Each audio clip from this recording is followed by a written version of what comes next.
जय हिंद दोस्तों, क्या हाल चाल। उम्मीद है सबके सब आप यहाँ पे बहुत ही बढ़िया होंगे। आज की इस वीडियो में हम कंपैरिजन करने वाले हैं यहाँ पे iQOO के Neo 7 स्मार्टफोन का मोटो के Edge 14 Neo स्मार्टफोन के साथ में। तो कंपैरिजन हम यहाँ पे स्टार्ट कर लेते हैं सबसे पहले डिस्प्ले के साथ। तो iQOO के स्मार्टफोन में हमें देखने को मिलती है एक 6.78 इंचेस की full HD plus AMOLED display, जो कि पंच होल के साथ यहाँ पे आती है और हमें बढ़िया 120 हर्ट्ज का रिफ्रेश रेट दिया गया है। 1300 निट्स की पीक ब्राइटनेस और HDR10+ का सपोर्ट हमें यहाँ पे दिया गया है।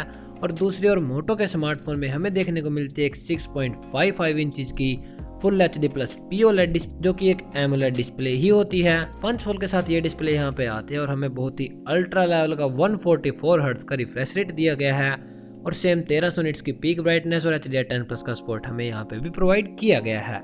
बट दोस्तों, जो मोटो के स्मार्टफोन की डिस्प्ले है वो साइड से एक कर्व डिस्प्ले है, जो कि आपको यूज करने में बहुत ही ज्यादा प्रीमियम फील होने वाली है। उसके साथ साथ इसमें हमें यहाँ पे ज्यादा रिफ्रेश रेट भी दिया गया है 144 हर्ट्ज का।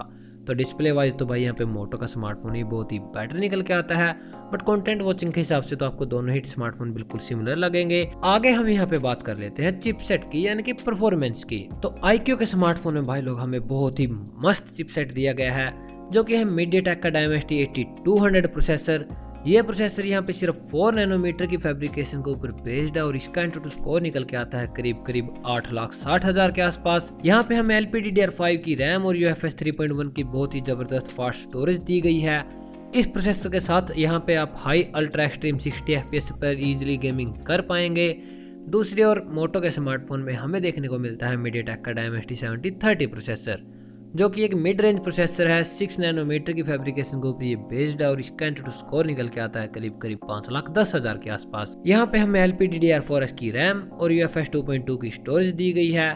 तो ओवरऑल भाई परफॉर्मेंस के मामले में डेफिनेटली अगर आपको गेमिंग के लिए बढ़िया चिपसेट चाहिए तो इसके लिए आप यहाँ पे iQOO के स्मार्टफोन को ही चूज कर सकते हैं। अदरवाइज अगर आप यहाँ पे गेमर नहीं है तो डे टू डे यूसेज में आपको कोई सा भी स्मार्टफोन दिक्कत नहीं देगा। अब हम यहाँ पे बात कर लेते हैं मित्रों कैमरा सेटअप की। तो iQOO के स्मार्टफोन में हमें यहाँ पे एक ट्रिपल कैमरा सेटअप दिया गया है। नाम का ट्रिपल कैमरा दोस्तों, काम का कैमरा बस सिंगल ही है, जो कि एक 64 मेगापिक्सल का प्राइमरी कैमरा। बाकी के दो कैमरे नाम के 2 मेगापिक्सल का डेप्थ कैमरा, 2 मेगापिक्सल का मैक्रो कैमरा। क्या काम आएंगे यार ये 2 मेगापिक्सल का कैमरे। इससे बढ़िया कैमरा सेटअप हमें मोटो के स्मार्टफोन में दिया गया है, सिर्फ ड्यूल कैमरा सेटअप। बहुत ही बढ़िया ड्यूल कैमरा सेटअप इन्होंने दिया है।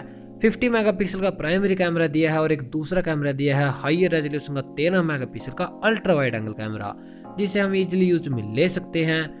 मैक्सिमम वीडियो सपोर्ट की बात करें तो दोनों ही स्मार्टफोन में हम यहाँ पे 4K वीडियो शूट कर पाएंगे और यहाँ पे हमें वीडियो स्टेबलाइजेशन के लिए OIS का सपोर्ट भी प्रोवाइड किया गया है। फ्रंट कैमरास की बात करें तो iQOO के स्मार्टफोन में हमें 16 मेगापिक्सल का सेल्फी शूटर दिया है और दूसरी ओर हम इसके डबल रेजोल्यूशन का मोटो के स्मार्टफोन में 32 मेगापिक्सल का सेल्फी कैमरा दिया है। तो डेफिनेटली आपको यहाँ पे बेटर कैमरा सेटअप के लिए तो मोटो का स्मार्टफोन ही चूज करना चाहिए। बढ़िया सेल्फी कैमरा और अल्ट्रा वाइड एंगल कैमरे का सपोर्ट हमें यहाँ पे प्रोवाइड किया गया है। आगे हम यहाँ पे बात कर लेते हैं बैटरीज की। तो वैसे तो बैटरी कैपेसिटी हमें दोनों ही स्मार्टफोन में बिल्कुल सेम दी गई है, जो कि है पूरे 5000 mAh की बैटरी। ये बैटरी आपका इजीली 1 से 1.5 दिन तक का बैटरी बैकअप प्रोवाइड कर देगी। बट जब फास्ट चार्जिंग की यहाँ पे बात आती है तो दोस्तों iQOO के स्मार्टफोन में हमें बहुत ही जबरदस्त 120 वोट की फास्ट चार्जिंग प्रोवाइड की गई है, जो कि इस बजट में कोई भी दूसरा स्मार्टफोन यहाँ पे प्रोवाइड नहीं कर रहा। आपका फोन 0 to 50% चुटकियों में सिर्फ 8 मिनट्स में चार्ज कर देगी। दूसरी ओर हमें मोटो के स्मार्टफोन में 68 वोट की फास्ट चार्जिंग दी है।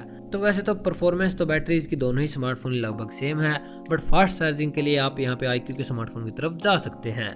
नेटवर्क एंड कनेक्टिविटी की बात करें तो iQOO के स्मार्टफोन में हमें यहाँ पे 5G के लिए सिर्फ 8 5G के बैंड्स दिए हैं। दूसरी ओर मोटो के स्मार्टफोन में हमें यहाँ पे बहुत ही ज्यादा 14 5G के बैंड्स प्रोवाइड किए गए हैं।